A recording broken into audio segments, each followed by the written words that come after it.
सभी देशों को पता था कि इंडिया में 27 मई को शाम के 5:58 से लेकर 6 बजे तक मॉक ड्रिल का सायरन बजने वाला है। लेकिन किसी को क्या पता कि पाकिस्तान में 12 घंटा पहले ही इंडिया ने मॉक ड्रिल का सायरन बजा देगा। हमने ले लिया है बदला। हमने पाकिस्तान में घुसकर उन जगहों को ध्वस्त किया है जिन्होंने पहलगाम अटैक में अहम भूमिका निभाया था। And thank you Modi ji हमारा अभिमान रखने के लिए। And thank you Modi ji हमारा सिंदूर का बदला लेने के लिए। And thank you again Modi ji हमारा गुरूर बढ़ाने के लिए।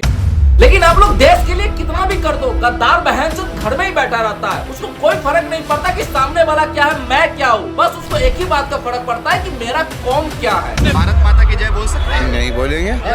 ला इलाहा इल्लल्लाह मोहम्मदुर रसूलुल्लाह, नारे तकबीर, अल्लाहू अकबर। हम तो ये बोलते हैं पाकिस्तान मुर्दाबाद। बॉर्डर पे आके बोलो ना, बॉर्डर पे आके बोलो, बॉर्डर पे आके बोलो तो पता लगे। आतंकवादी ऐसे ही नहीं बन जाता। आतंकवादी हम जैसा, तुम्हारे जैसा आम आदमी होता है, ठीक है। उनकी माँ बहनों के सामने, उनके सामने उनकी माँ बहनों के साथ जिना करा जा रही है, जुल्म करा जा रही है। उनके सामने, हमारे सामने, हमारी माँ बहनों के सामने या तुम्हारे आंखों के सामने तुम्हारी माँ बहनों के सामने कोई गलत करे, जिना करे, तुम छोड़ दोगे? हम लोग इन लोगों को अपना गर्दन भी काट के दे देंगे ना, तभी ये लोग पाकिस्तान को ही सपोर्ट करेंगे। हम लोग कितना भी भाईचारा बना ले, इन लोगों का सिर्फ एक ही मकसद होता है कि बस गद्दारी। अगर शरीर के किसी भी अंग में अगर कैंसर हो जाता है तो उस पार्ट को ही काट के हटा देना चाहिए, नहीं तो कैंसर पूरे शरीर में फैलने का डर हो जाता है। इसलिए मोदी जी, कोई इंडिया में लॉ है तो लगाओ यार इन लोगों पे, क्योंकि इन लोगों को भारत माता की जय बोलने में डर लगता है। लेकिन ये लोग फलस्तीन को बाप जरूर बोलेंगे।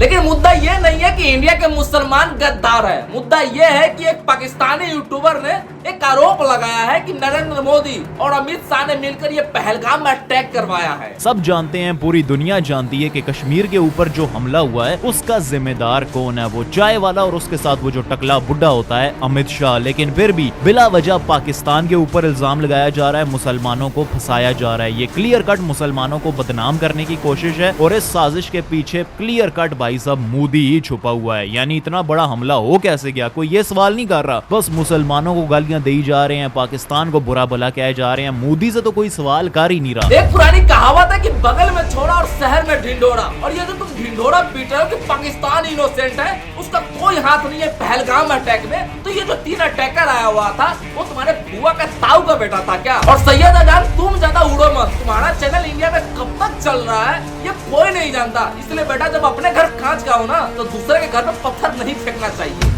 लेकिन यार, हमारे देश का गोदी मीडिया वो पाकिस्तान पे नहीं बल्कि हमारे देश के गवर्नमेंट पे ही सवाल उठा रहे हैं कि मोदी ने अपनी राजनीति सेट करने के लिए ये अटैक करवाया है। मैं उन गोदी मीडिया से एक सवाल करना चाहता हूँ कि कोई व्यक्ति अगर साइलेंट बैठा है ना तो उसे बार बार उंगली नहीं करना चाहिए, नहीं तो वही उंगली उसको जहाँ नहीं घुसने वाला होगा ना वो वहाँ घुसा देगा। मतलब हद होता है यार कोई चीज का। तुम अपना व्यू और टीआरपी के लिए तुम किसी पे भी एलिगेशन लगा दोगे कि मोदी और अमित शाह ने मिलकर ये पहलगाम में अटैक करवाया है। जो सवाल पूछने की हिम्मत गोदी मीडिया की नहीं है। आतंकियों के हाथों मारे गए मेरे भाइयों के लिए मैं अमित शाह और मोदी से सवाल करती हूँ, आतंकी कश्मीर के भीतर घुसे कैसे?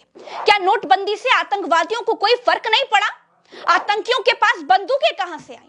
जब 370 हटा करके कश्मीर में शांति कायम कर दी गई थी, जब भारत के दूसरे हिस्सों के लोग कश्मीर में जमीनें खरीदने वाले थे, जब मोदी लाख करके टहल रहे थे, जब अमित शाह कश्मीर पर संसद में अपने गाल बजा रहे थे, तो फिर कैसे इतना बड़ा आतंकी हमला हुआ? दरअसल पहलगाम में जो अटैक हुआ है उसके लिए सभी को दुख है। अगर दुख नहीं होता तो नरेंद्र मोदी विदेश यात्रा बीच में ड्रॉप करके इंडिया नहीं आता। 2-3 सप्ताह से मीटिंग पे मीटिंग हो रहा है, ये नहीं होता। डायरेक्ट पाकिस्तान को वार के लिए धमकी देना, ये नहीं होता। ये जो एलओसी पे हमारे जवानों को बड़े बड़े ऑटोमेटिक गन प्रोवाइड हो रहा है, ये नहीं कराया जाता। अगर ये अटैक मोदी ने करवाया होता तो। लेकिन हमारे देश के गोदी मीडिया पाकिस्तान को नहीं बल्कि हमारे विपक्ष को ही टारगेट कर रहा है।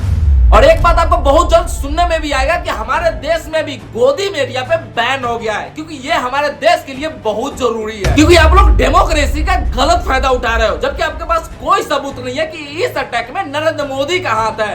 लेकिन फिर भी आप लोग नरेंद्र मोदी को ही ब्लेम कर रहे हो। और पाकिस्तान वालों, तुम्हारा यही कहना है ना कि हमें इंडिया से तो कभी आमने सामने लड़ने का मौका ही नहीं मिलता। लेकिन तुम्हारे ऊपर वाले ने तुम्हारा सुन लिया है, ये चांस अब तुम्हें दे ही दिया। लेकिन इस बार तुम्हें 1965 या 1971 की तरह दौड़ा के भगाएंगे नहीं। इस बार तुम्हें लपेट ही लेंगे, क्योंकि ये नया भारत है, पुराना भारत नहीं है। बस कुछ ही घंटों पहले मॉक ड्रिल का सायरन पाकिस्तान में तो गूंज ही गया, और इस सायरन का आवाज सिर्फ पाकिस्तान में नहीं, उन अकाओं को भी जरूर सुनाई दिया होगा जिसको कश्मीर के प्रति ज्यादा चुन मचा रहता था। और एक बात तो फिक्स है कि इस बार इंडिया एक गिलास पानी तक नसीब नहीं होने देगा पाकिस्तान को, क्योंकि इंडिया ने बहुत सहा है इसको। और आप लोग को बहुत जल्द सुनने में भी आएगा कि सेकेंड पैलेस्टीन पाकिस्तान बन गया। और आप लोग कमेंट करके बताओ कि आपकी राय क्या है। जय Hind. Everybody knows that I'm breaking down. Everybody knows I ain't faking now. Everybody knows my heart's vacant now. Yeah, she hates me now, I made mistakes but now I don't ever wanna be alone. I don't really ever feel at home.